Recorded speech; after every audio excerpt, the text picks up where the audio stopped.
Police overreach keeps getting defended right up until the footage is too clear to spin.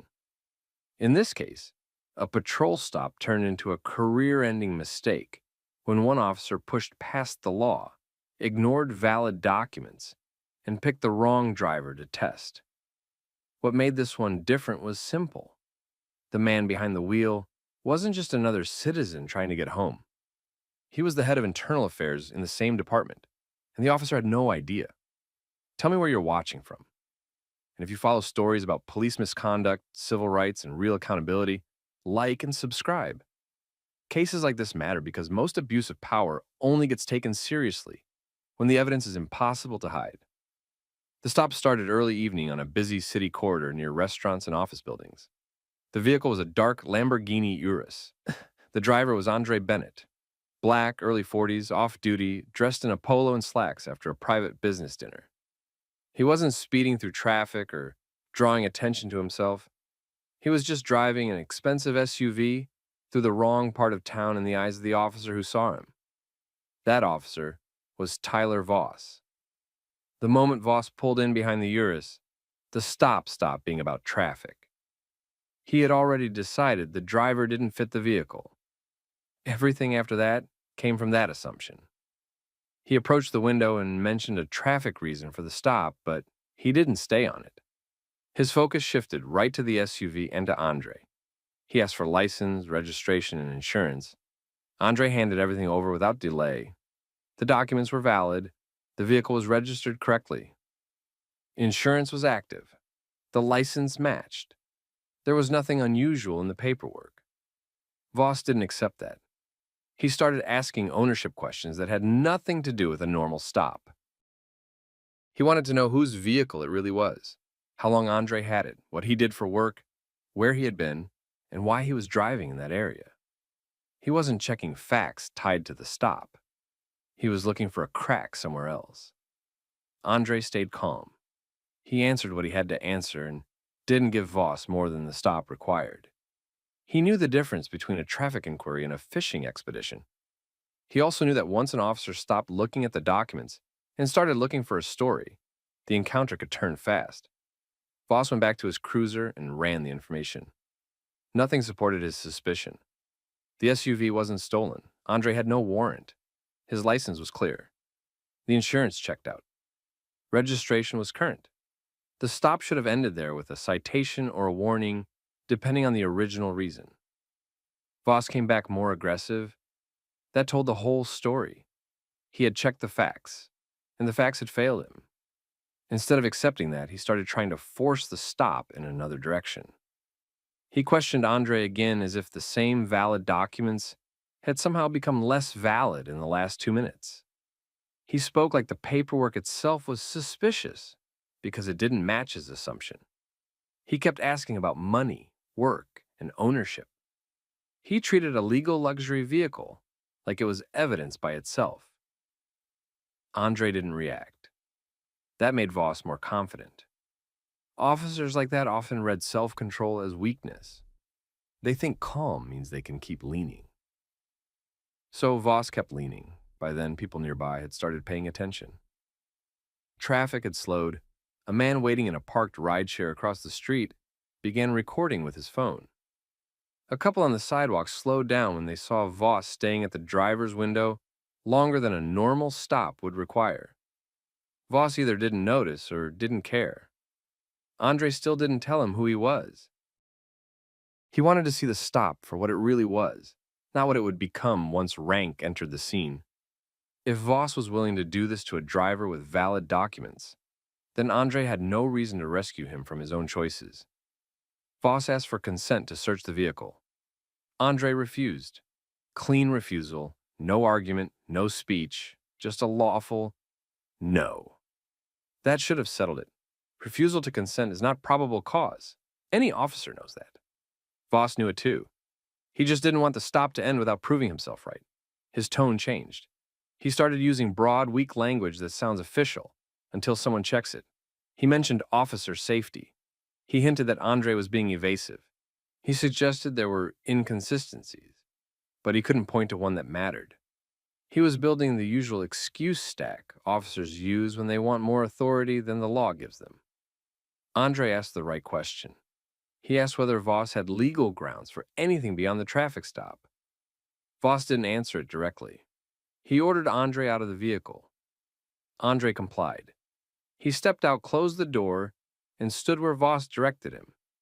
He didn't give him attitude. He didn't make sudden movements.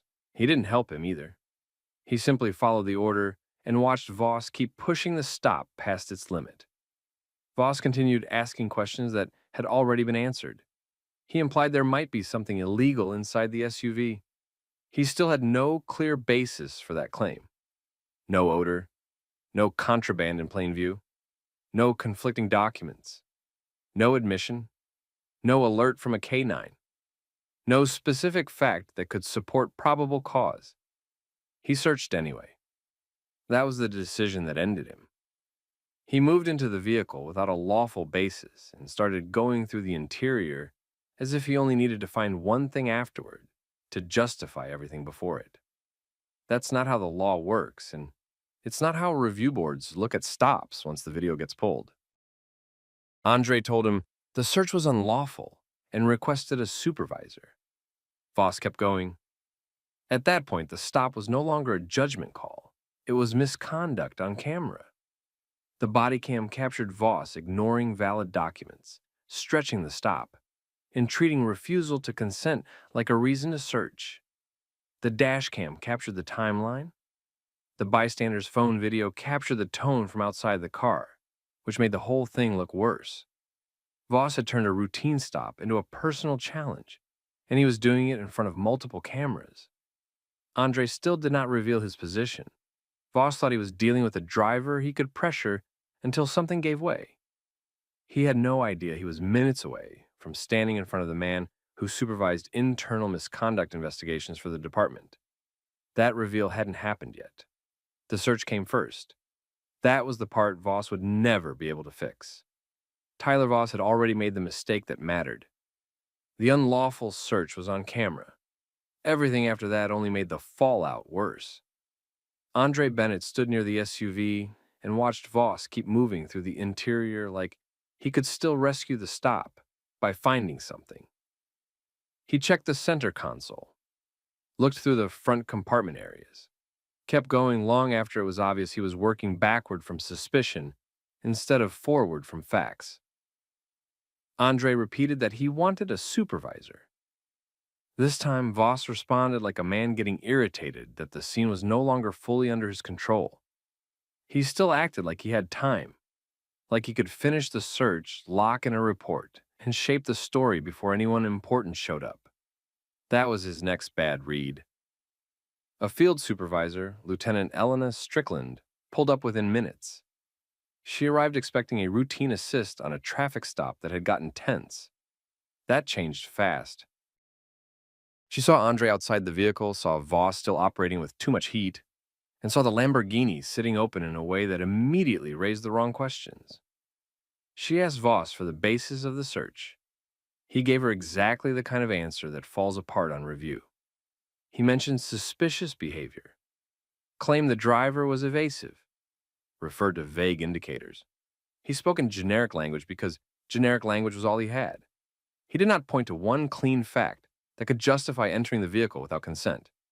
Strickland asked about the documents. Valid. She asked whether dispatch had returned anything on the vehicle or driver. Negative. She asked whether there was odor, contraband in plain view, a weapon concern, a warrant issue, or a canine alert. None. That was the moment the stop started collapsing in real time. Andre then gave his name in full. Not just the name on the license, his full department identity. He told Strickland he was Commander Andre Bennett, head of internal affairs. That landed exactly the way it should have. Strickland's expression changed first, not dramatic, just immediate. She knew what it meant, not because rank gave Andre special rights. It meant the department now had an off-duty command officer standing at the side of the road, directly alleging an unlawful search, with body cam rolling and at least one civilian recording from across the street. Voss froze for a second. That was the first honest moment he'd had all night. He realized he had not been controlling the stop. He had been documenting his own misconduct. Andre still didn't raise his voice. He didn't pull rank to threaten anyone. He didn't grandstand for the bystanders. He kept it clean. He stated that he had provided valid documents, denied consent, asked whether legal grounds existed for extending the stop, and then watched Voss search the vehicle anyway. He said the stop needed to be preserved exactly as it was, including all bodycam, dashcam, radio traffic, and supervisor response times. That was a very bad sentence for Voss to hear, because now the scene had moved out of roadside argument territory and into evidence preservation. Strickland immediately told Voss to step back from the SUV. He tried to defend himself, claimed Andre's behavior raised red flags, claimed his training told him something was off, claimed he believed further investigation was justified. The problem was obvious. Belief wasn't enough, not for a search, not when every objective point had already cleared. The car was legal, the documents were legal, the driver was legal. Voss had turned a personal suspicion into police action and expected the uniform to carry him through the gap. It didn't. Strickland looked at Andre and asked one key question. Had there been consent at any point? Andre said no. That answer shut the door. The bystander across the street was still recording. A second person had started filming too. People didn't know who Andre was yet, but they knew what they were looking at. An officer had kept pushing a stop that didn't make sense, and a supervisor had just shown up to find him halfway inside a vehicle with no clear legal basis. Strickland then did what Voss should have expected from the beginning. She separated the scene. She directed another responding officer to remain with Andre. She pulled Voss aside. She asked for a direct timeline, not a speech. Why the stop started, what was observed, what facts developed, what specific legal threshold he believed he had met before entering the vehicle. His answers got worse when shortened. That happens a lot. Officers who lean on inflated reports usually sound stronger when they can bury weak facts under pages of wording. On scene with a supervisor asking short questions, the weakness shows immediately. What traffic violations started the stop? Minor and unclear. Minor. What developed after contact? Nothing concrete. What contradicted the documents? Nothing. What created probable cause? He could not say it cleanly because there was nothing clean to say. Andre stayed where he was and let the scene keep unfolding. He didn't need to help Voss fail. Voss was already doing that by himself. Strickland asked whether Voss had notified a supervisor before the search. He had not. Asked whether he sought consent more than once after the refusal. He had. Asked whether he documented any independent, articulable fact before entering the vehicle. He had not. That sequence mattered. It showed the real pattern. Voss had not discovered cause. He had tried to manufacture it. By then, another unit arrived. Then another supervisor. The stop had become a command issue. Not because Andre wanted theater, because the department now had exposure on multiple fronts at once. Possible civil rights violation, improper search, improper detention, false or inflated reporting risk, prior roadside footage from civilians. And one more problem nobody had spoken aloud yet. If Voss had done this with cameras everywhere, what had he done on stops with fewer witnesses? Andre finally gave Strickland the part that changed this from bad to catastrophic. He said he wanted all prior complaint history on Voss preserved and reviewed with the footage from the stop before anyone accepted a field explanation at face value. That hit because it told Strickland two things at once. First, Andre was not treating this like a personal insult. He was treating it like pattern misconduct. Second, there was a decent chance Voss already had a history. Voss heard that too. You could tell because his posture changed. The roadside confidence was gone. He stopped sounding like a patrol officer defending a hard call and started sounding like a man realizing the department might already know more about him than the scene itself showed. Strickland removed him from the active stop. Not suspended on the spot, not yet, but functionally done for the night. Another officer took over the scene documentation. Strickland informed Andre that the vehicle would not be touched further. She confirmed all video would be preserved. She requested command notification. She requested a formal administrative response. Andre gave one calm answer. He said that was the correct step. That was probably the worst part for Voss. Andre never gave him anger he could point to later. Never gave him a heated exchange to hide behind. The entire record showed one man staying controlled and another man pushing authority past the law because he didn't like what the driver represented. Before Andre left the scene, Strickland asked one final procedural question for the report. Did he intend to file a formal complaint? Andre told her this was already beyond a complaint. This was now an integrity review. That sentence finished the roadside part of the story. Because once internal affairs gets involved as a formal integrity matter, the officer's report is no longer the backbone of the case. The footage is. And the footage was terrible for Tyler Voss. The roadside part was over. The real damage started when the department pulled the footage and matched it against Tyler Voss's paperwork. That review moved fast. Not because the department suddenly cared about every bad stop. Departments rarely move that fast without pressure. This one moved because the victim was the head of internal affairs. The stop was captured from 3 angles, and the legal problem was obvious before anyone even wrote a summary memo.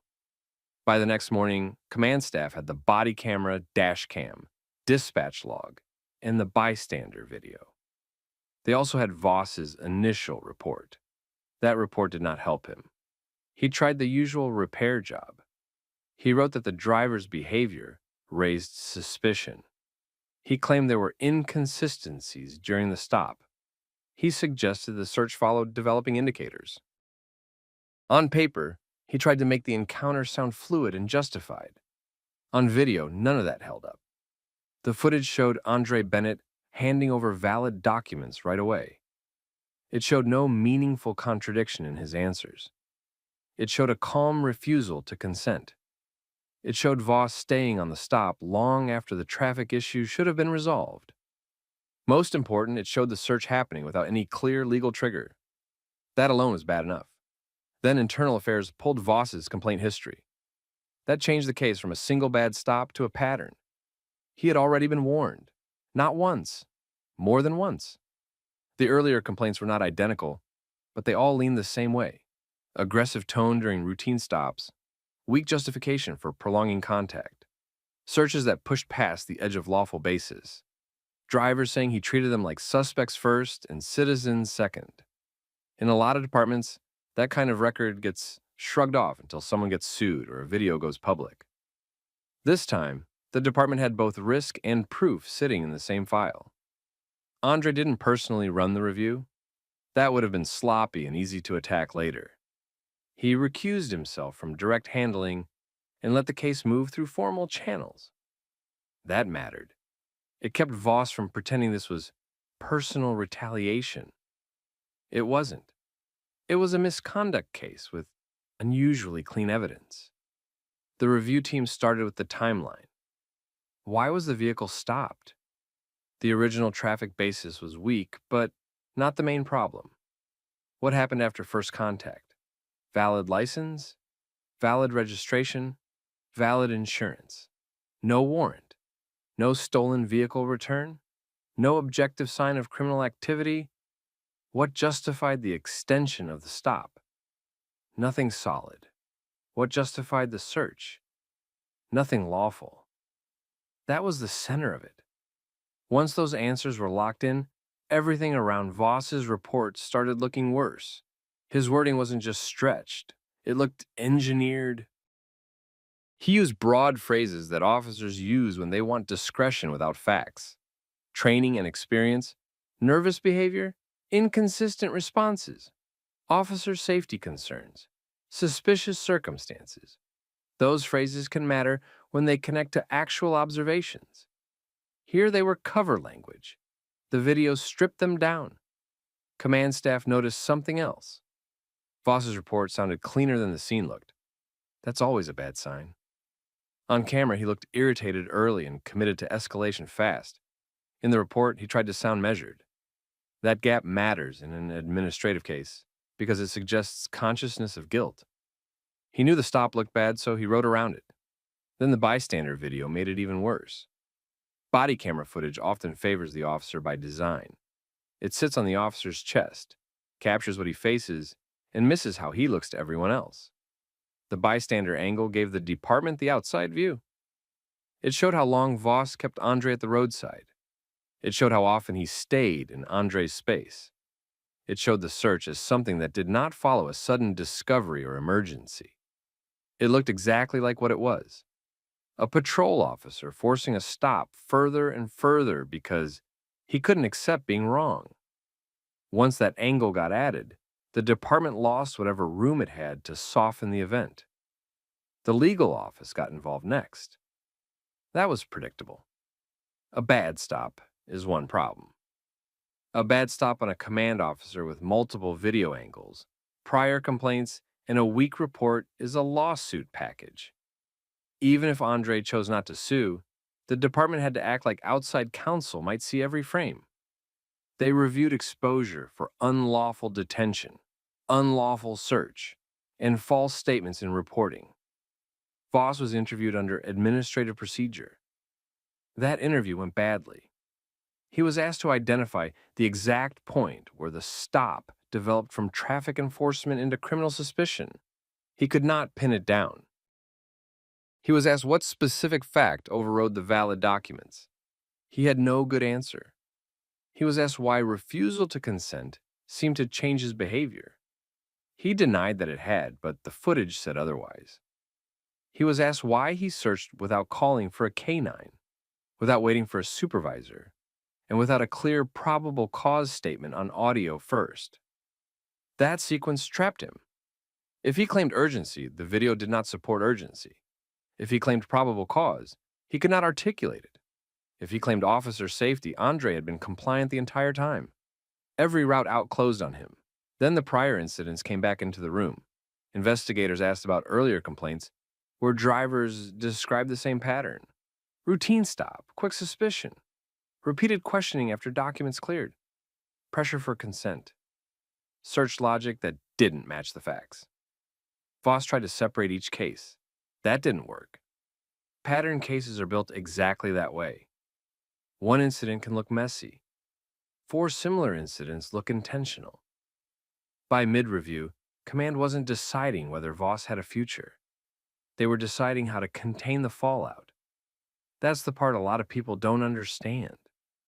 Departments will tolerate bad judgment for a long time. They stop tolerating it when the officer becomes impossible to defend. Tyler Voss had crossed that line. He had weak facts, bad video, prior warnings, and a report that collapsed under comparison. No chief wants to stand in front of city leadership, local media, or a civil jury and explain why that officer was still on the street. Andre stayed mostly out of public view while the review moved. He gave his statement. Preserve the evidence issue. Let the process work. That also made him harder to attack. Voss couldn't frame this as a power move by a superior officer using rank after the fact. Andre had actually done the opposite. He'd given Voss all the room in the world to treat him properly, and Voss had used that room to expose himself. One command-level memo summed up the problem in plain terms. Voss had treated personal suspicion like probable cause, and then tried to write the stop backward into legality after the fact. That was it. That was the whole case. The badge gave him authority. He supplied the misconduct himself. By the end of the week, the review file was no longer about corrective training or another warning. That option was dead. The recommendation moved toward termination, loss of police powers during the final process, and full preservation of records in case of outside inquiry. Tyler Voss had spent the stop trying to prove Andre Bennett did not belong in that vehicle. Now the department was preparing to prove Voss did not belong in uniform. The department moved quickly because it had no safe way to defend Tyler Voss. The stop was bad. The search was worse. The report made it final. Command reviewed the footage, the complaint history, and the administrative interview. Voss had already been warned before about aggressive stops and weak search justifications. This time, the evidence was too clean. He had ignored valid documents, extended the stop without legal grounds, searched the vehicle without probable cause, and then tried to write it up like the facts supported him. They stripped him of his badge and terminated him. The department also had to deal with the public side. Once word got out that the driver was Andre Bennett, the head of internal affairs, the story spread fast. Not because of his title alone, because people understood the bigger point right away. If an officer would do that to a command officer with valid documents, cameras rolling and witnesses nearby, then regular people had probably been getting the same treatment for years, with less protection and less proof.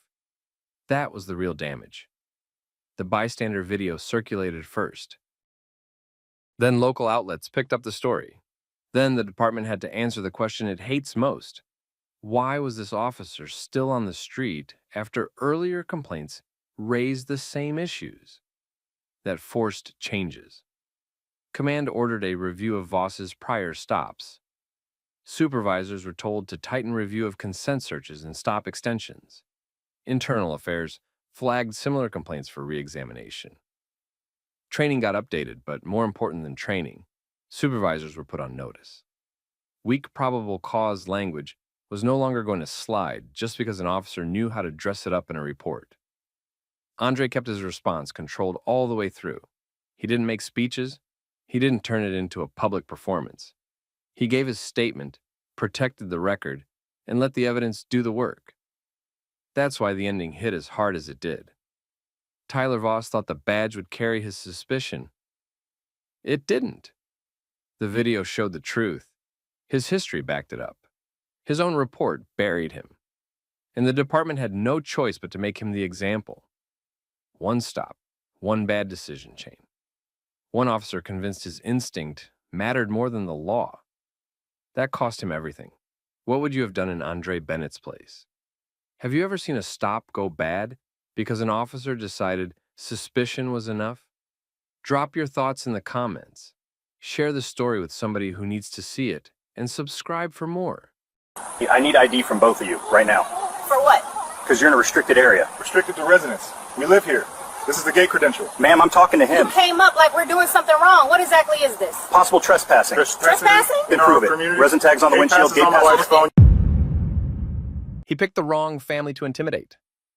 A patrol officer rolled into a private residential park, saw a black family unloading food and toys near a picnic table, and decided they didn't belong there. He pushed it into a detention before he checked a single basic fact. What he didn't know was that the family he was pressuring had a direct line to his own supervisor, and that supervisor was already heading to the scene. That's what made this one different. Not rumor, not half a story. A clean abuse of power case with cameras, dispatch audio, gate access records, and Bodycam all backing the same timeline. Drop where you're watching from in the comments. And if you follow stories about authority, getting checked with facts instead of excuses, like the video and subscribe. This happened inside a gated HOA community outside a growing suburb.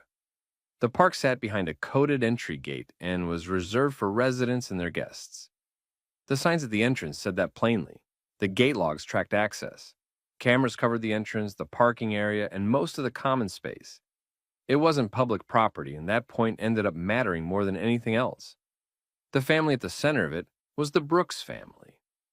Nia Brooks had come to the park with her husband Andre, their 2 kids, and a few bags for a late afternoon cookout. They weren't sneaking around. They weren't near anybody's house. They were at one of the picnic areas residents used all the time. They had entered through the gate legally, parked in the right area, and started setting up. Officer Ryan Kessler rolled in a few minutes later. Kessler had a pattern. He liked command more than he liked facts. On calls where the answer wasn't obvious, he often acted first and corrected later, which is a dangerous habit in police work. Most of the time, that kind of officer gets away with it because regular people don't know the rules well enough to push back, or they know the rules and decide it's not worth the trouble. Nia Brooks was not built like that. Kessler got out of his unit and moved toward the family, like he had already decided what this was. He asked what they were doing there, then turned the contact aggressive almost immediately. He said the area was restricted. Nia explained that yes, it was restricted, which was why residents used a gate code to enter. Andre pointed to the resident access tag on the windshield and started to show the digital gate credential on his phone. Kessler didn't slow down. He kept pressing the same point as if they hadn't answered him. He wanted ID. He wanted proof they belonged there. He wanted it on his terms, in his order, with everybody responding the way he expected. That's where the stop went bad. Nia gave him the street name inside the community. Andre told him which building they were connected to. The access tag was right there on the vehicle. The phone showed resident entry credentials. All of that should have led to a basic verification. Instead, Kessler treated each answer like a challenge to his authority. He told them they were being detained while he investigated possible trespassing. That was the first major overreach. He was in a private resident-only area with people who had already shown multiple signs they had lawful access, and he still pushed forward as if the detention itself would force the truth out. It was backwards policing. He should have verified first. He chose control first. The kids picked up on the tone right away. One stopped near the playground and came back toward the table. The other stayed close to Nia. That changed the whole feel of the scene. It wasn't just a bad stop anymore. It was a uniformed officer creating fear in front of children over something he could have resolved in minutes. Andre stayed measured. He tried to keep the exchange narrow and practical. Nia did something smarter. She took out her phone and started recording. That mattered a lot. Kessler noticed it and got even more rigid. He warned her about interfering, even though she was standing back and documenting from her own spot. She kept recording. She also kept her tone controlled, which made the footage stronger. There was no shouting match to hide behind later, no mutual chaos. The video showed one side trying to explain and one side refusing to process anything that didn't fit the suspicion he had already decided on. Kessler radioed dispatch and described the contact as suspicious people in a restricted private area. That phrasing shaped the call in real time. It made the situation sound cleaner for him than it looked on camera. Then he asked for backup. That turned out to be the mistake that ended him. Before backup was even assigned, Nia had already texted her brother-in-law, Sergeant David Hale. She didn't do it to pull rank. She did it because the stop had crossed out of normal police contact and into something that looked personal, sloppy, and dangerous. Hale was on duty nearby. He saw the message, heard the radio traffic, and understood fast that one of his officers was building a bad scene. Back at the park, Kessler kept pushing. He told Andre to move away from the table and stand near the SUV. He told Nia to stay where she was. He acted like ordinary movement inside their own gathering was suspicious. Every choice he made showed the same thing. He didn't want clarification. He wanted compliance first, explanation later. Then he said the line that changed the whole case. He remarked that people always had a story ready when they got caught somewhere they weren't supposed to be. That told everybody exactly how he was seeing them. Not as residents to verify. Not as a family in a private park. As people he had already placed on the wrong side of the line before he checked the facts. That one statement later mattered inside the investigation because it exposed the mindset behind everything that came before and after it. Nia didn't take the bait. She kept filming. Andre kept his hands visible and stayed calm because he understood the risk. Kessler was in that dangerous stage where an officer starts defending his first bad decision by stacking more bad decisions on top of it. Then the backup unit came through the gate. Kessler turned toward it, expecting support. Sergeant David Hale stepped out, looked across the park, and recognized the family immediately. Nia was his wife's sister. Andre was holding himself together in front of his kids. The phone was recording, Kessler was standing there with detention language already used, a weak trespass theory, and no clean explanation for why he had ignored the access indicators right in front of him. That was the second everything changed. Kessler saw Hale's face and understood right there that he had walked himself into the worst possible version of this stop. Not because he had detained the wrong people by accident, because he had done it carelessly, on camera, inside a private residential space. And now his own sergeant was looking at the whole mess in real time. Sergeant David Hale did not need a long briefing. He looked at Naya, looked at Andre, looked at the kids. Then he looked at Officer Ryan Kessler standing there, like he still had control of the scene. Hale already had enough in front of him to know this was bad. The phone was up. The gate was behind them. The resident tag was on the SUV.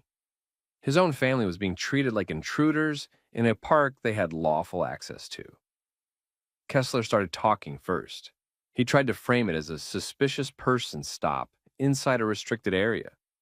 He said he was still sorting out whether they belonged there. He made it sound procedural, clean, reasonable. Hale cut straight through that.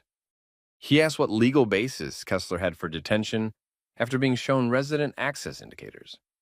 He asked whether dispatch had confirmed any trespass complaint tied to that family. He asked whether the HOA had requested enforcement action. He asked whether Kessler had verified the address, the gate credential, or the vehicle access tag before escalating the stop. Kessler didn't have good answers because there weren't any. That's what made the scene so ugly. He wasn't trapped by some complicated legal issue. He had ignored the easy checks. He had skipped the boring, correct part of the job and gone right to pressure. Officers do that when they want control more than accuracy. Hale then turned to Nia and Andre, got a fast confirmation of what had happened, and looked back at Kessler. By then, the picture was complete. Kessler had approached aggressively. He had used detention language. He had threatened arrest. He had treated clear signs of lawful access like they meant nothing. He had done all of that in front of 2 children and on camera. That ended it. Hale told Kessler to step away from the family and stop speaking to them. Not suggest. Told him. Kessler froze for a second, then tried one more time to defend himself. He started talking about officer safety, restricted spaces, and suspicious behavior. It sounded weak because it was weak. Hale wasn't buying any of it. He told him again to step back and keep quiet. The power shift was instant. A minute earlier, Kessler had been trying to run the entire scene through force of tone. Now he was standing there, getting checked by the one person on scene who outranked him, knew policy cold, and had zero reason to protect sloppy police work. That's the part people notice in footage like this. Aggressive officers usually look invincible right up until someone with actual authority makes them explain themselves. Hale asked to see the Bodycam status. It was active. Good for the case, bad for Kessler. He asked dispatch over the radio to note a supervisory intervention and preserve all related communications. He requested another unit not for backup now, but for scene handling and evidence control. That mattered. Hale wasn't just angry. He was already building the record correctly. Then came the part that turned this from a bad stop into a career-ending event. Hale relieved Kessler of field authority on the spot. Not a movie-style firing. Realer than that. Worse, too. He ordered Kessler out of enforcement contact for the rest of the shift. He took him off the scene. He directed the incoming unit to assume control and maintain separation. He told Kessler he would not initiate any more stops, speak to the family again, or write the primary version of the incident. He also ordered preservation of the Bodycam file, the dispatch traffic, and any notes tied to the contact. In plain terms, Kessler had just lost his power right there in public. And Hale didn't stop there. Kessler had been carrying corporal-style field responsibility that shift, a small status bump tied to staffing coverage. Hale removed it immediately. No more acting senior role, no more scene command, no more pretending experience covered for judgment. In front of another unit, in front of the family, with the whole thing being recorded, Kessler got stripped back to exactly what he had earned in that moment. No discretion, no trust, no room to spin it. That hit harder than yelling ever would have. Hale kept his voice controlled. That made it sting. He told Kessler he had detained lawful occupants in a private residential area without proper verification, escalated after being presented with access indicators, and kept pushing after the stop should have been over. He told him he had damaged public trust, exposed the department to liability, and created a record that would now go straight to review. Kessler tried to speak again. Hale shut that down too. He told him this was no longer a debate. It was an investigation. That line mattered because it marked the exact point where Kessler stopped being the officer shaping the contact and became the subject of it. The incoming officer arrived and took over the scene perimeter. Hale made sure the family was no longer being detained in any form. He apologized clearly. No vague language, no department speak. He told them the stop should not have gone that way. He told them the footage and records would be preserved. He also made it clear that if they filed a formal complaint, it would attach to a supervisor-initiated review already in motion. That was smart. It showed them this wasn't going to disappear into some locked drawer, unless they fought for 6 months. Andre finally got room to breathe. Nia kept recording. Good call again. The strongest parts of these cases usually come after the confrontation, when everybody expects the camera to go down and the institution to close ranks. Hale did the opposite. He acted like a supervisor who understood that transparency was the only move left. Then he asked for HOA security contact information and gate log preservation. Another smart move. Because once you know a stop is rotten, you lock down every neutral source before somebody can't locate it later. The gate entry records would show lawful access. The camera footage would show how the family entered and behaved before Kessler arrived. Dispatch audio would show how he framed the stop. His own body cam would show the rest. He had built the case against himself from 4 different angles. Kessler knew it too. People like him usually keep pushing until the second the paperwork becomes real. Then the attitude changes. Fast. Not because they suddenly understand the public harm, because they finally understand personal consequences. Kessler had that look now. Still stiff. Still trying to hold on to some pride. But he knew the stop was dead. The justification was dead, and his sergeant was not going to rescue him. Before leaving the scene, Hale gave him one final instruction. He told him to return to station under supervision, remain available for statement, and not discuss the contact with anyone except command staff or investigators. Standard order. Serious meaning. Kessler got back into his unit with no control left, no authority on scene, no good story. Just a body cam full of bad judgment and a supervisor who had seen enough. As for the family, the worst of it was over, but the damage had already been done. Their kids had watched a uniformed officer treat their parents like suspects in a place they had every right to be. That doesn't disappear because a sergeant shows up and fixes the paperwork. That kind of thing stays with people. That's why stops like this matter even when nobody gets arrested. The abuse is in the humiliation, the threat, the message. You do not belong until I say so. That was Kessler's whole approach, and it collapsed the second somebody serious measured it against facts. Hale's last comment at the park was simple. He told Kessler that authority did not excuse ignoring the law. That was the end of the roadside power trip. The paper trail was just getting started. After the park incident, the real damage started. Sergeant David Hale filed the first report that same night. He laid it out plainly. Officer Ryan Kessler had detained a family inside a private residential park without doing basic verification. He had ignored clear signs that they belonged there. He had threatened arrest, pushed the stop in front of 2 children, and kept going after the situation should have ended. Hale also included Kessler's remark about people always having a story ready when they got caught somewhere they didn't belong. That line mattered because it showed how he had judged the family before he checked the facts. By the next morning, the department had everything it needed. There was Kessler's body camera, there was Nia Brooks's phone video, there was dispatch audio. There were gate records and security cameras from the Homeowners Association, or HOA. All of it pointed in the same direction. The gate logs showed the Brooks family had entered legally. The video showed them acting normally before Kessler arrived. The body cam showed him turning a routine contact into a detention.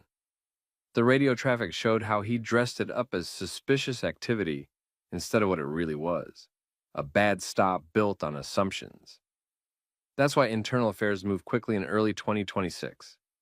Investigators reviewed the footage, interviewed the family, checked Kessler's report, and started looking at his past contacts. That's where the case got worse for him. This wasn't the first time he had escalated first and sorted facts out later. Earlier complaints had not gone far. Some people never filed, some had no video, some gave up because they assumed the department would protect him. This time there was too much evidence, and his record came back with it. The violations stacked up fast. Unlawful detention, harassment, abuse of police authority, failure to de-escalate, improper trespass enforcement on private residential property, misleading dispatch framing, conduct that damaged public trust. That list alone put him in serious trouble. The body cam made it worse because it showed he had chances to fix the stop and refused to take them. The Brooks family hired a civil rights lawyer within days. That was the right move. Their attorney sent preservation notices immediately. No footage could disappear. No audio could go missing. No one could later claim records were incomplete. Every part of that stop got locked down. Then came the civil claim. The argument was simple and strong. A black family with lawful access to a private residential park had been treated like trespassers by an officer who ignored obvious proof, escalated without cause, and used detention as pressure instead of doing his job correctly. The harm was not just inconvenience. It was humiliation, fear, and the message sent to those children while their parents were being treated like they did not belong in their own community. The city's lawyers saw the problem right away. Kessler had no clean defense. He tried anyway. He said he was being cautious. He said restricted access areas required extra attention. He said he was trying to confirm whether the family had lawful entry. That argument fell apart because he had easy ways to confirm it from the start. The resident tag was visible. The gate credential was available. The address could have been checked. Instead of verifying first, he detained first. That decision sat at the center of the whole case. While Kessler tried to save himself, Hale's conduct went the other way. Investigators found that Hale had acted properly once he arrived. He ended the detention, removed Kessler from field authority, preserved the evidence, and documented the stop without trying to protect his officer. That mattered. A lot of departments talk about integrity. Hale actually showed it. He didn't circle the wagons. He shut the scene down and made sure the records stayed clean. A few weeks later, Internal Affairs finished the investigation. The recommendation was termination. No soft landing. No quiet transfer. No extra training package to calm the public down. Termination. The department accepted it. Kessler was fired and referred for state certification review. That part followed him beyond that agency. Once an officer is tied to unlawful detention and a dishonest version of events, other departments notice. Prosecutors notice too. His name became a liability, and that usually ends a law enforcement career. It did here. The civil case ended in a settlement. The amount stayed confidential, but the Brooks family received compensation, and the department agreed to policy changes. That said enough. Agencies don't rewrite procedures unless they know the case against them is strong. Those changes were specific. Officers now had to verify resident access indicators before using trespass detention inside gated residential communities unless there was a real safety threat. That included checking tags, gate logs, access credentials, and address information. Supervisors had to review disputed private property stops more closely.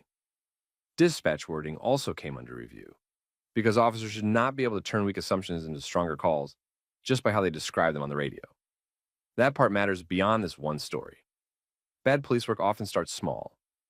A tone, a label, an officer deciding he already knows who belongs and who doesn't. Then the stop grows around that bad first decision. Kessler did exactly that, and cameras caught him doing it. For the Brooks family, there was some justice, but not a clean ending. They were validated. The department admitted the stop had gone wrong. They got compensation. They got policy change. But their kids still saw a uniformed officer treat their parents like intruders in a place where they had every right to be. That doesn't disappear because paperwork later comes out in their favor. Still, they handled it the right way. They stayed calm. They recorded. They did not give Kessler the angry reaction he was trying to pull out of them. They let the facts speak, and the facts hit hard. And Hale did what a real supervisor is supposed to do. He did not protect the badge over the truth. He protected the truth first. That's leadership. Rare enough that people remember it when they see it. In the end, this case became a warning inside the department and a lesson outside it. One officer tried to force authority where he had no legal ground. He picked a family he thought he could push around. Instead, he created a case with witnesses, video, records, legal exposure, and a supervisor who refused to cover for him. That decision cost him his authority, his job, and his future in law enforcement. What would you have done in that situation? Have you ever seen someone in authority keep pushing after the facts were already clear? Drop your thoughts in the comments, share the story with someone who needs to hear it, and subscribe for more stories like this. Step away from the car right now. I'm a medic. She's unstable. Give me a second. I said back No, away. listen to me. She's fading. I need to keep pressure here. You don't ignore orders on my Ma'am, scene. help me. Don't stop me. Ma'am, stay with me. Keep looking at me. Don't close your eyes. Move now. Do not pull me right now. She needs You're airway interfering. support. I'm the one keeping her breathing. Can a single arrest destroy a decorated career? When a patrolman interfered with a Navy SEAL medic during a life-or-death emergency, it set off a chain reaction no one saw coming. You won't believe the evidence investigators uncovered after they tore through the footage, the reports, and the witness statements. What started on the shoulder of a wet Virginia highway didn't end as a routine arrest. It ended as a career collapse. Tell me where you're watching from in the comments, and if you follow stories about abuse of power, real consequences, and people who stay sharp when somebody else loses control, hit like and subscribe. This one's centered on Chief Hospital Corpsman Darius Cole, a black Navy SEAL medic with years inside the kind of environments where panic gets people killed.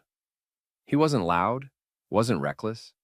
He was the kind of man who assessed first, moved second, and didn't waste words. That mattered because by the time this story started, a woman was bleeding on the pavement, traffic was backing up, and one patrolman was about to make the worst decision of his career. The trouble started just after sunset on a stretch of highway outside Virginia Beach. Roads were slick from earlier rain. Visibility was still decent, but the pavement had that greasy look that made every sudden stop dangerous. Two vehicles had collided hard near the right shoulder. One had spun half sideways. The other had its front end crushed in enough to tell anyone paying attention that this wasn't a minor fender bender. Cole had been driving home when he saw the wreck. He pulled over without hesitation, grabbed a compact trauma kit from the back of his vehicle, and moved in fast. Not rushed. Controlled. Big difference. A few bystanders had already stopped, but they were doing what most untrained people do at a bad crash. Standing too close. Talking too much. Looking at each other for answers nobody had. One woman had called 911 and kept saying the injured driver was fading. Another man kept trying to open a damaged door from the wrong angle and making things worse. Cole took over because somebody had to. He checked the scene, made sure there was no immediate fire risk, then focused on the victim in the worst shape. Lindsay Mercer, mid-40s, semi-conscious. She had visible facial trauma, a deep cut near the scalp line, and signs that worried him more than the bleeding did. Her breathing pattern looked wrong. Her attention drifted in and out. she wasn't tracking properly. That told him this could go south fast. He identified himself as a medic, told the bystanders exactly what he needed, and got them moving. One person directed traffic away from the shoulder. Another held a phone light steady. Another stayed on with dispatch and relayed what Cole found. That's how real scene control works. Not yelling, assignments. Within a minute, he had the victim positioned as safely as possible, pressure controlled on one wound, and his focus on keeping her airway stable while watching for spinal risk. He didn't know how long EMS would take. On roads like that, even a few minutes mattered. And this is where the whole thing turned. The first patrol unit arrived before fire rescue. That by itself wasn't unusual. A lot of accident scenes start with law enforcement securing traffic before medics fully take over. The problem wasn't the arrival. It was the read. Patrolman Brent Holloway stepped out of his cruiser and saw a black man in civilian clothes leaning into a damaged vehicle with blood on his hands and a medical kit open on the ground. Instead of taking 2 seconds to assess what was happening, he came in hot and wrong. He started issuing commands immediately. Step back. Move away from the vehicle. Don't touch anything else. He treated the scene like he had caught somebody interfering, not somebody keeping a victim alive. Cole looked up, kept one hand where it needed to be, and told him he was a Navy SEAL medic rendering emergency aid. He reported it cleanly, no attitude, no challenge, just facts, because facts should have solved this right there. They didn't. Holloway demanded compliance again. Cole responded the same way a disciplined medic would. He explained that the victim needed stabilization and that pulling him off in that moment could make her condition worse. He also said EMS was still en route and that he was maintaining care until they arrived. That should have been enough for any officer with basic judgment. It wasn't enough for Holloway. This was the first real sign of what investigators later focused on. The patrolman wasn't trying to understand the scene. He was trying to dominate it. Big difference. A competent officer arrives, identifies roles, secures the perimeter, and supports life safety. Holloway skipped that and went straight to control for control's sake. Bystanders noticed it too. Phones started to come up, quietly at first. People always sense when something stops looking normal. They could see the injured woman. They could see Cole working. They could hear the patrolman pushing harder than the situation called for. That changed the energy right away. Now there were witnesses watching not just the crash, but the officer. Cole kept working. He told the bystanders to stay calm and keep the victim talking if she could respond. He checked her breathing again. It had gotten weaker. He asked for an ETA from dispatch through one of the witnesses. He was still doing the job. Still focused. Holloway didn't like that. He moved closer and repeated that nobody was going to ignore his commands on his scene. That was the mindset. His scene. His authority. His ego. The injured woman was becoming secondary, and that's the part that later made the footage impossible to defend. Cole tried one more time to get through to him. He identified his training again, told him the victim was unstable, told him he'd step back when qualified responders physically took over. That was measured. Reasonable. Exactly what any sane person would want to hear from someone giving emergency care. Holloway treated it as defiance. He started pressing on identification, asking who Cole thought he was, demanding credentials in the middle of active treatment. Like this was a traffic stop and not a medical emergency. Cole told him where his identification was and why he wasn't taking his hands off the patient to dig for a wallet. Again, sensible. Again, wasted on the wrong man. By then, the phones were fully out. One bystander moved closer from the shoulder and said the medic had been there first and was helping. Another said the victim had nearly stopped responding before Cole stabilized her. Holloway shut that down too. He didn't want input. He wanted submission. That was the mistake. Not the last one, the first big one. Because now there was Bodycam running, multiple civilian recordings, and a growing group of witnesses seeing an officer choose a power struggle over obvious medical reality. Once that happens, a bad decision doesn't stay local. it travels. Cole leaned back in, checked the victim again, and adjusted his pressure placement as her breathing shifted. He told Holloway one more time that if he wanted to help, he needed to keep the scene clear and let medical care continue. Clean, direct, professional. Holloway stepped forward anyway. He reached down toward Cole's shoulder while the medic was still working over the victim. Patrolman Brent Holloway reached for Darius Cole's shoulder while Cole was still holding pressure and watching the injured woman's breathing. Cole told him he was in the middle of active medical care and that pulling him away could make her worse. He said it plainly. He did not raise his voice. He did not turn it into an argument. He just kept working and explained the risk. Holloway did not stop. He ordered Cole to step back immediately. Cole answered that the woman was unstable and needed a few more seconds before he could safely let go. That should have ended it. Any officer with common sense would have recognized what was happening, secured traffic, and let the trained medic do his job until fire rescue arrived. Holloway made it personal instead. He kept pressing on authority. He acted like Cole's calm tone was disrespect. He demanded identification right there, while Cole still had both hands occupied with the victim. Cole told him where his identification was and why he was not about to take his hands off an injured woman to reach into his pocket. That answer was reasonable. Holloway treated it like refusal. The people standing around could see exactly what was happening. They had already watched Cole take control of a messy crash scene and turn it into something organized. He had directed bystanders, protected the victim, and kept her from being moved the wrong way. Then Holloway arrived and started turning the whole scene into a power fight. That was when more phones came out. One woman filming from the shoulder said Cole had been the only person there who knew what he was doing. Another bystander said the victim had started fading before Cole stabilized her. Holloway shut them down too. He did not want information.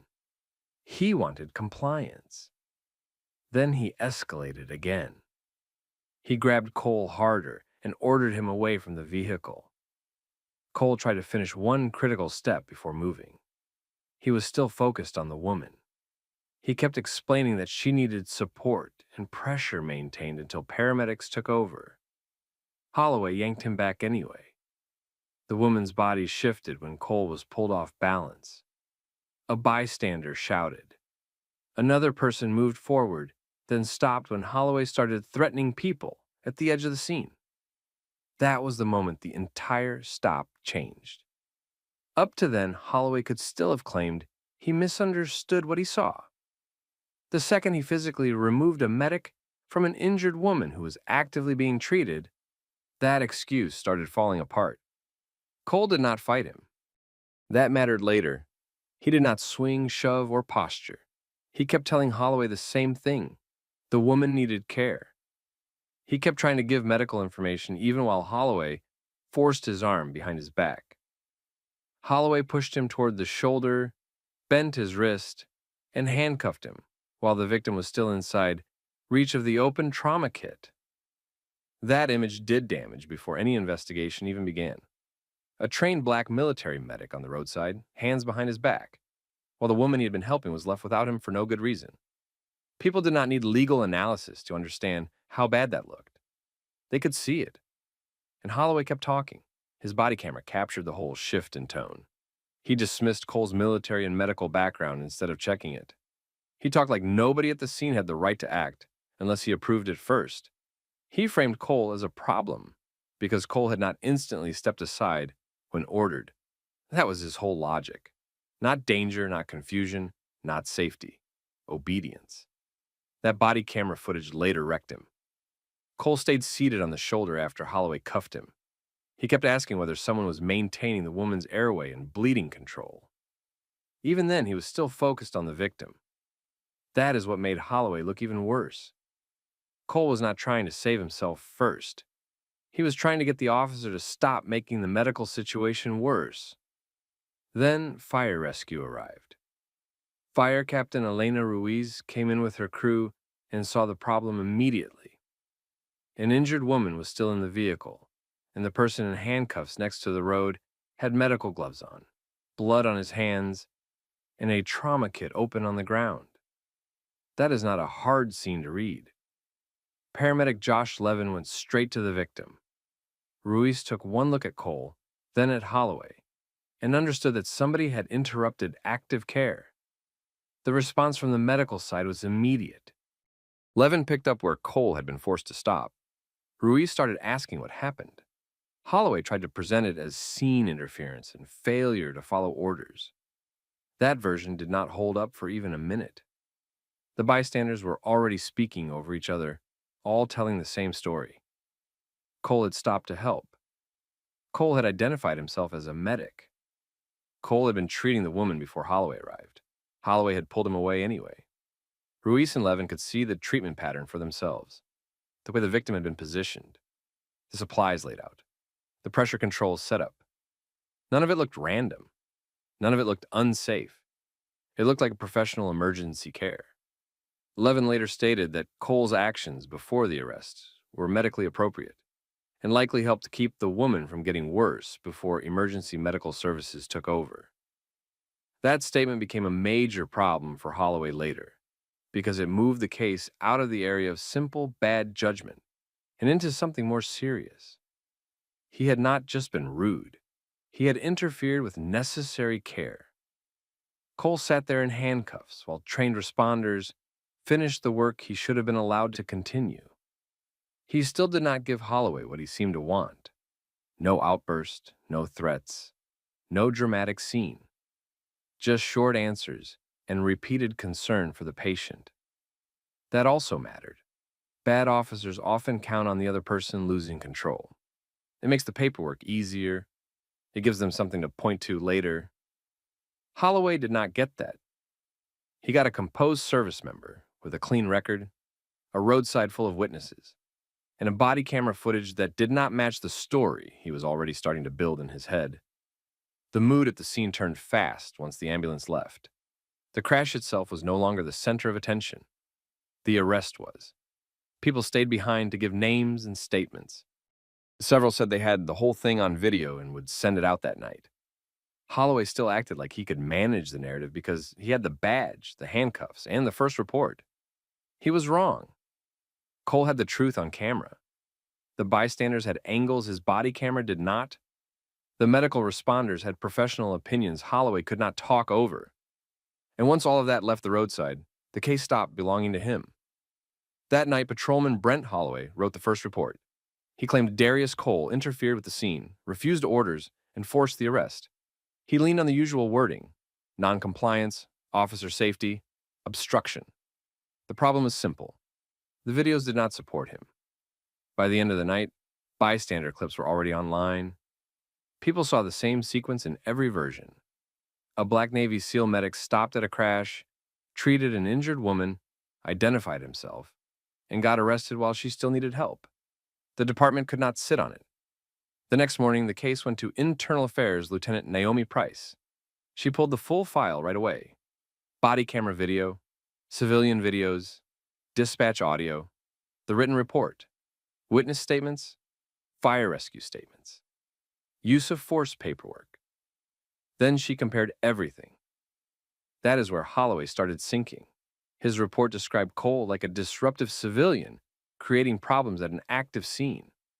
The video showed the opposite. Cole was already treating the victim before Holloway arrived. He kept the bystanders organized. He identified himself as a medic more than once. He stayed focused on the victim the whole time. Holloway arrived and turned it into a control issue. The body camera hurt him badly. It showed Cole explaining why he could not stop treatment in that moment. It showed Holloway ignoring that explanation. It showed Holloway escalating fast instead of assessing the situation first. The civilian videos made it worse. One angle showed Cole working before the patrol car even stopped. Another showed bystanders telling Holloway that Cole was helping. Another caught the moment Holloway pulled him away from the victim. Taken together, the footage removed doubt. This was not confusion. It was bad judgment followed by force. Then the medical responders gave statements. Fire Captain Elena Ruiz stated that Cole had clearly been providing competent emergency care before fire rescue arrived. She said the scene showed organized treatment, not interference. Paramedic Josh Levin confirmed the same thing. He stated that Cole's actions were medically appropriate and that removing him when Holloway did created unnecessary risk for the victim. That changed the case. Now the issue is not just an aggressive arrest. Holloway had interrupted active care without a valid reason. Price then verified Cole's background. Active duty, advanced medical training, clean military record, no conduct problem, no credibility issue. Nothing in his history helped Holloway. After that, Price reviewed department policy. She found several violations. Holloway failed to properly assess the scene before acting. He interfered with emergency aid. He used force on a nonviolent person. He failed to de-escalate. He made a detention that the evidence did not support. Then he wrote a report that did not match the video. That last part mattered a lot. Departments can sometimes explain bad judgment. They have a much harder time explaining video that contradicts an officer's report. The bystanders helped close the gap. Their statements matched on the key points. Cole arrived first. Cole gave aid. Cole identified himself. Holloway escalated. Holloway ignored the medical emergency and focused on control. Price also found that Holloway had prior complaints tied to attitude and escalation.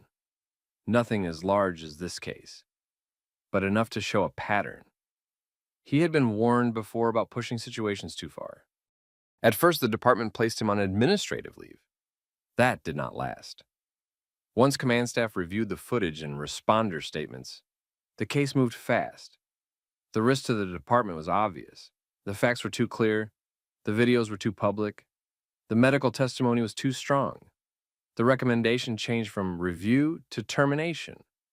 That happened quicker than usual because there was no real defense left. Holloway did not make a hard decision in a chaotic moment. He made a bad decision, doubled down, used force, and then wrote it up in a way the evidence did not support. Darius Cole did not need to say much. He let the footage speak. He let the medical responders speak. He let Holloway's own body camera do the damage. By the second week, the department was no longer deciding whether Holloway had crossed the line. It was deciding how to cut him loose. The department fired Patrolman Brent Holloway before the month ended. The findings were clear. He interfered with emergency medical care, used force without proper cause, failed to de-escalate, and wrote a report that did not match the video. Then, the state took the next step. Holloway lost his law enforcement certification. That ended his career for good. He was not moving to another department. He was done. Darius Cole was fully cleared. The investigation confirmed he had done exactly what a trained medic should do.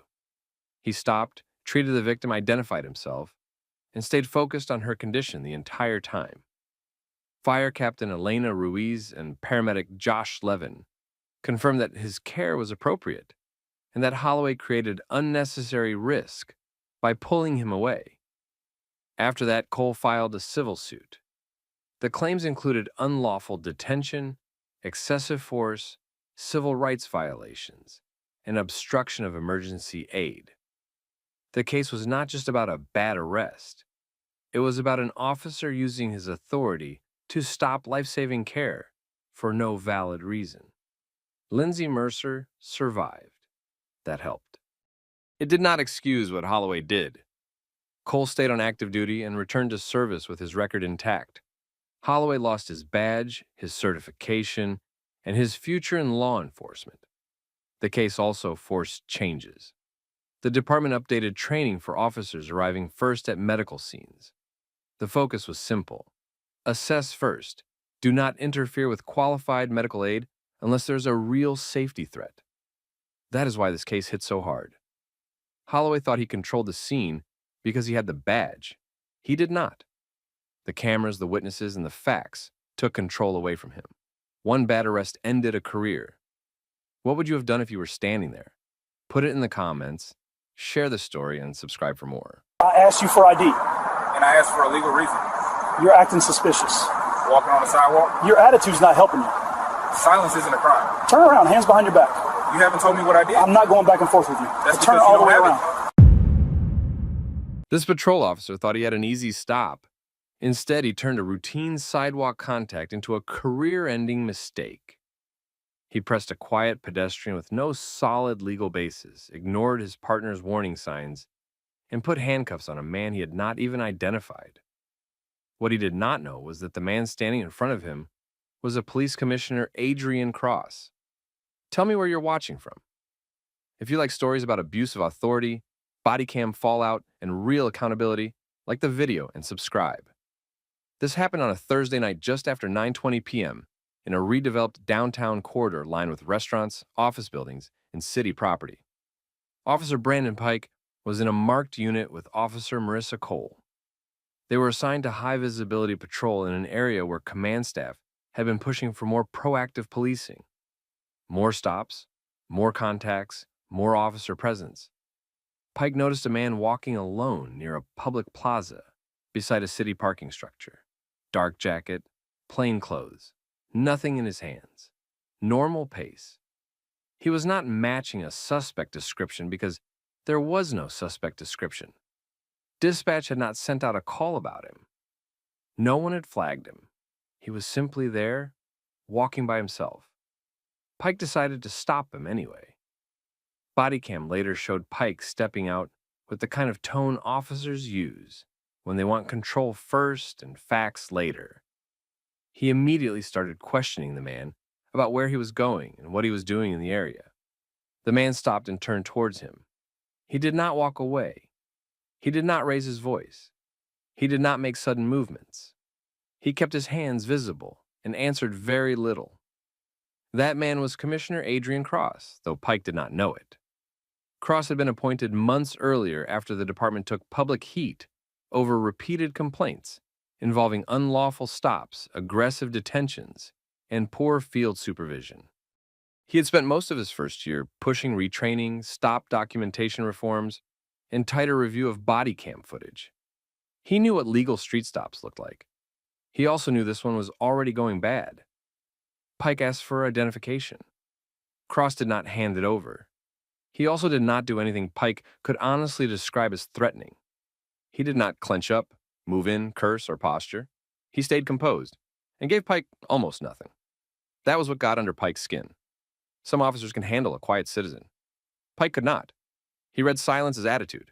He treated the lack of cooperation like a personal challenge. The stop stopped being about public safety and started becoming about control. Cole picked up on it early. Her body cam mattered later because it showed she was tracking the same facts any trained officer should have been tracking. No report of a crime, no matching description, no visible threat, no movement suggesting a weapon, no behavior that clearly supported detention. Pike kept pushing. Dispatch checked in over the radio for status. Pike responded by calling it a suspicious person stop and describing the man as uncooperative. That wording would matter later because it made the encounter sound more justified than it was. Uncooperative became Pike's substitute for actual facts. Cross stayed calm. Then he asked the key question. He asked if he was being detained. That should have forced Pike to be clear. If the answer was no, the contact should have ended.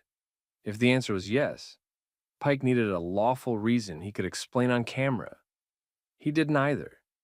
He gave a vague answer and repeated the demand for ID. Cole tried to slow it down, not with an argument, just with the kind of quiet field cue partners use when they know a stop is getting shaky.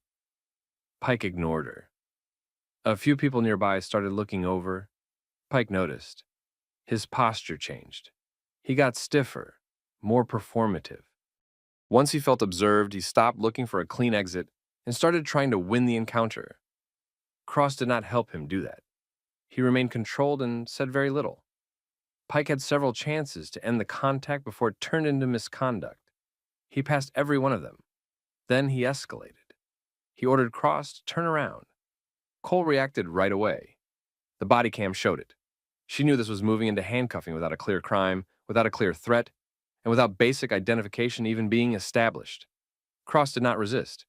He stayed still while Pike stepped behind him, took his wrists, and locked the cuffs on. That was the moment the stop went from questionable to indefensible. An unarmed man was now handcuffed on a public sidewalk. Pike had not identified a crime. He had not articulated a safety threat. He had not confirmed who the man was. He had built the entire stop on irritation, then turned that irritation into restraint. Cole then asked the question that showed how badly Pike had handled it. Did they even have ID yet? They did not. Pike had handcuffed first and planned to justify it after. Then he reached into Cross's pocket for the wallet. That was the moment his confidence started to disappear. Pike opened the wallet expecting a normal ID check. Instead, he found the department seal. He paused for a second, then pulled the card fully into view. Commissioner Adrian Cross. Name, photo, title, current credentials. That was the first moment the stop stopped belonging to him. Bodycam caught the change right away. Pike's posture dropped. His face changed. His voice lost the edge it had a few seconds earlier. Officers can fake confidence for a long time, but they usually cannot hide the exact second they realize they are exposed. Cole saw the ID too. She took half a step back and looked at Pike like she already knew this was over. Cross was still in cuffs. That detail mattered more than anything.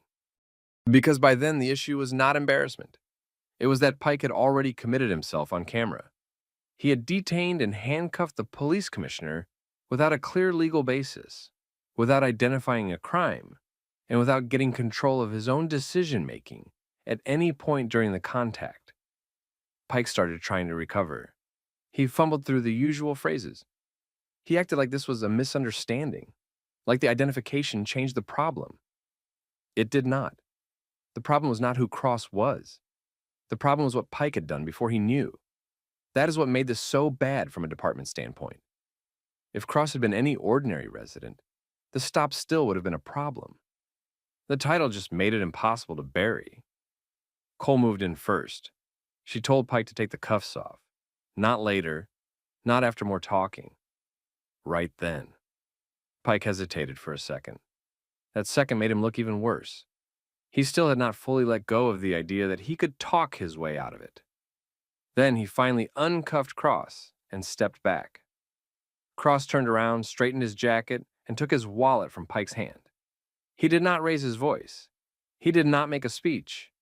He did what experienced command staff do when they know a scene is already documented and the damage is done. He kept his words short and precise. He told Pike that he had just detained a man without stating a lawful basis. He told him that silence was not a crime. He told him that the problem on that sidewalk was not confusion. It was judgment. That hit harder than yelling would have. Pike tried to explain. He talked about suspicious behavior. He talked about the non-compliance. He talked too much. None of it fixed the video. None of it fixed the timeline. The footage had already captured the sequence clearly. Pike made contact. He pushed for ID. He ignored weak grounds. He escalated. He cuffed first. He checked identity after. Cole stopped trying to protect him at that point. She started speaking in the clipped, careful way officers use when they know the conversation is no longer informal. She was protecting herself now, too. That happens fast in scenes like this. Once the legal risk becomes obvious, every officer on camera starts thinking about reports, interviews, and internal review. Cross then did something Pike had not even considered. He triggered a silent emergency alert from his department-issued device. He did not need to call dispatch in front of them. He did not need to announce who he wanted. The alert went straight where it needed to go. Command-level notification. Location attached. Pike did not understand what had happened at first. Cole did. Within minutes, radio traffic shifted. The tone changed. Dispatch got tighter, more direct. A supervisor was told to respond, then another, then command staff vehicles started moving. That is when Pike's situation went from bad stop to career event. Sergeant Nolan Mercer arrived first. He stepped out, took one look at Cross, then one look at Pike, and understood enough from the body language alone to know this was serious. Mercer did not start by asking Pike for his version. That tells you a lot. He asked Cross if he was all right. Cross answered briefly and told Mercer the stop needed to be treated as an unlawful detention review immediately. He said Bodycam needed to be preserved. Both units, full upload, no gaps, no informal report writing before command notification. Mercer agreed on the spot. Pike stood there silent for the first time all night. That silence looked very different on him. A second supervisor arrived. Then a black department SUV pulled up. Assistant Chief Dana Mercer stepped out with 2 command staff members behind her. Not rushing, not loud, just moving with the kind of direct focus that tells everyone on scene the issue has already gone above patrol level. By then, Pike had stopped trying to sound in control. Cross gave a short description of what happened. He kept it factual. Time, initial contact, demand for identification, vague detention language, handcuffing before confirming identity, no stated crime, no visible threat, no lawful basis explained. He did not need more than that. The footage would do the rest. Cole then gave her own short account. She did not try to cover for Pike. She confirmed she had concerns during the stop and had tried to slow it down. That statement mattered because it killed the idea that Pike had made a reasonable judgment call under pressure. His own partner had seen the problem while it was happening. Pike finally got asked for his explanation. He said Cross had been acting suspiciously. Mercer asked what specific crime he suspected. Pike did not have a clean answer. He said Cross was refusing to identify himself. Mercer asked what legal basis he had to require ID. Again, Pike had no clean answer. That is how careers come apart in real time. Not with some dramatic speech. With simple questions an officer should be able to answer and cannot. Cross then made the point that everyone there understood. He said this was exactly what the public had been complaining about.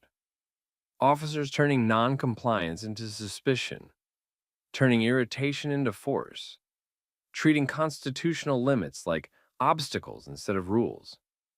No one on scene argued with that. Pike was separated from Cole and told not to discuss the incident further. Standard move. His body cam was tagged for immediate retention. Same with Cole's. Dispatch logs were locked. Street camera footage from the plaza and parking structure was requested before anyone could claim the scene was unclear. Cross did not stay long after that. He did not need to. He had seen enough.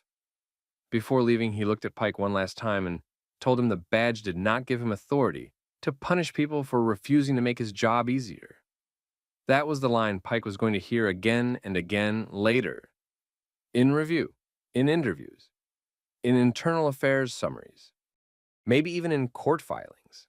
Then Cross got into the command vehicle and left. Pike did not go back to patrol. Sergeant Mercer took his unit key, removed him from the shift, and told him to report to administrative review first thing in the morning. No more field contact that night, no more traffic stops, no more chances to talk himself deeper into it. By midnight, command staff had already flagged the incident for internal affairs. By morning, the footage was being treated like evidence. And once that happens, the officer usually stops controlling the story. The next morning, this was already an internal affairs case. They pulled both body cams, dispatch audio, cruiser location data, and city camera footage from the plaza. The timeline was simple. Officer Ryan Mercer made the stop without clearly tying the man to a crime. He pushed for ID. He kept the detention vague. He ignored his partner's concern. He used cuffs before confirming identity. That gave investigators a clean sequence to work with. Command staff reviewed the footage that morning. Internal Affairs Captain Daniel Sloan was there. So was Assistant Chief Vanessa Holt, a department lawyer, and 2 training supervisors. They watched the full stop once, then they watched it again in sections. The first issue was the start of the contact. Mercer had no strong reason for the stop. There was no call about the man, no matching suspect description, no behavior showing a crime in progress. He treated presence as suspicion and silence as a problem. The next issue was the detention question. When Commissioner Julian Tate asked if he was being detained, Mercer had to be clear. Either yes with a legal basis or no. He did neither. He stayed vague and kept demanding ID. That hurt him badly in review. Then they got to the handcuffing. That was the worst part of the footage. Tate was standing still, hands visible, no threat, no move toward Mercer, no sign of a weapon. Nothing on camera supported cuffs as a safety measure. One training supervisor said Mercer had used restraints to control the stop, not to manage danger. That went into the review summary. Officer Nina Vale, Mercer's partner, was interviewed before lunch. She said she had concerns during the stop. She said she did not see a clear crime or a clear safety threat. She admitted she tried to slow Mercer down but did not step in hard enough before he put the cuffs on. That statement mattered. It showed the problem was visible in real time, not just obvious afterward. Mercer came in later with a union representative. He tried to defend the stop by saying Tate acted suspicious and refused to identify himself. Internal Affairs kept the questions narrow. Captain Sloan asked what crime Mercer suspected when he started the stop. Mercer did not give a clear answer. Sloan asked what law allowed him to force identification under those facts. Again, no clear answer. Then Sloan asked what specific behavior justified handcuffs. Mercer said noncompliance. That answer did not help him. Noncompliance alone was not enough on that video. Tate was calm, stationary, unarmed. Mercer had no clean safety basis. By the end of the interview, Mercer had no solid defense left. That same afternoon, the department suspended him without pay. His badge powers were pulled. His gun and department gear were taken. His system access was cut. He was ordered not to contact Vale and not to discuss the case with anyone involved. The city's legal side moved at the same time. Commissioner Tate did not wave it off. He filed notice for a civil rights claim based on unlawful detention, false arrest, and constitutional violations under color of law. That changed everything for City Hall. This was not just one officer making one bad stop. The department already had a history of complaints about street detentions. That gave Tate's legal team room to argue pattern, training failure, and weak supervision. The footage leaked before the week ended. Once people saw it, the reaction was immediate. The video was easy to follow. A quiet man was stopped, pressured, cuffed, and then suddenly treated differently when the officer found out who he was. That was the part people locked onto. Mercer had one tone for a man he thought was just another pedestrian. Then he found the department ID and changed his whole posture. That made the case worse in public and inside the department. Community groups started speaking out within days. Civil rights lawyers said the footage matched what many residents had described for years. Local organizers asked for a review of past suspicious person stops. Reporters started digging into older complaints and settlement records. The union tried to defend Mercer by saying officers make fast decisions in uncertain situations. That did not land. The stop was not fast. It was not chaotic. The problem was on camera from the beginning. By Monday, Internal Affairs finished its first formal findings. They sustained violations for unlawful detention, improper use of restraints, failure to state reasonable suspicion, failure to de-escalate, and conduct unbecoming. Mercer was given notice that termination was being recommended. Vale was not cleared either. She was ordered into disciplinary review for failure to intervene more directly. Not the same level as Mercer, but still serious. The department was sending a message that seeing a bad stop and doing too little was also a problem. City lawyers then started looking at money. Tate knew department policy. He knew stop law. He knew exactly how Mercer had failed and exactly how to describe that failure. That made him a strong plaintiff, and made the case dangerous for the city. The pressure spread beyond this one incident. After the footage came out, more people started filing complaints and asking for old body cam and stop records. Some said they had been treated the same way and never filed before because they assumed nothing would happen. That is how the case widened. By the end of the week, Mercer was facing termination, the city was preparing for a civil rights lawsuit, and the department was dealing with a bigger problem than one officer. The video showed how an officer acted when he thought the person in front of him had no status, no leverage, and no one coming for him. The department did not drag this out. Within weeks, Officer Ryan Mercer was fired. The finding was straightforward. He made a stop without solid grounds, treated silence like suspicious behavior, used cuffs without a clear safety reason, and tried to justify it after the fact. The department also sent the case to the state certification board, which meant Mercer was now facing the real chance of losing his ability to work as a police officer anywhere in the state. That part mattered more than the firing. A lot of officers get terminated and try to land somewhere else. Decertification closes that door. Officer Nina Vale kept her job, but she took a hit too. She was formally disciplined for failing to intervene hard enough before the cuffs went on. She got pulled from patrol, sent back through stop and detention training, and lost standing inside the department. Command staff made it clear that seeing a bad stop and offering weak hints was not enough. Commissioner Julian Tate did not bury the case. He filed the civil rights lawsuit and let it move. That decision changed the pressure on the city. This was no longer just an internal discipline matter. It became a public test of whether the department would actually hold itself to the same standard it claimed to impose on the street. The city tried to settle fast. That was expected. The video was bad. The timeline was worse.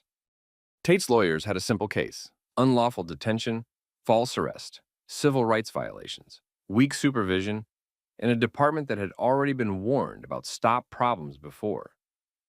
The settlement talks stayed quiet at first, but the political damage was public. City council hearings got packed. Civil rights groups demanded stop data.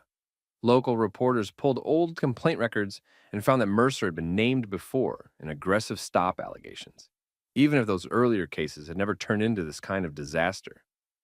That was another problem for the city. A bad stop is one thing. A bad stop by an officer with prior warning signs is much worse. Tate used the case to force policy changes fast. He ordered a rewrite of field stop rules in plain language. Officers now had to state the legal basis for a detention clearly and early. They also had to document specific facts, not attitude, silence, or refusal to answer questions. He added a second rule. If an officer used handcuffs during a non-violent investigative detention, a supervisor had to be notified immediately, not at the end of the shift. Right then, he added a third one. Failure to intervene became a bigger discipline issue, not a side note, its own violation. Then came the change that got the most attention inside the department. Tate approved AI-assisted body cam review. It was not there to replace supervisors or make arrest decisions. It was there to scan for patterns. Fast escalation, repeated interruptions, vague detention language, quick shifts from questioning to commands, the kind of markers that show up again and again in bad stops. A lot of officers hated that idea. Tate did not care. His point was simple. Supervisors had been saying for years that there was too much footage to review closely. That excuse was gone now. The public reaction stayed strong for months because the case was easy to understand. People were not trying to decode a chaotic fight or a split-second shooting. They saw a calm man stopped on a sidewalk, pressured for ID, put in cuffs, and then treated completely differently once the officer learned who he was.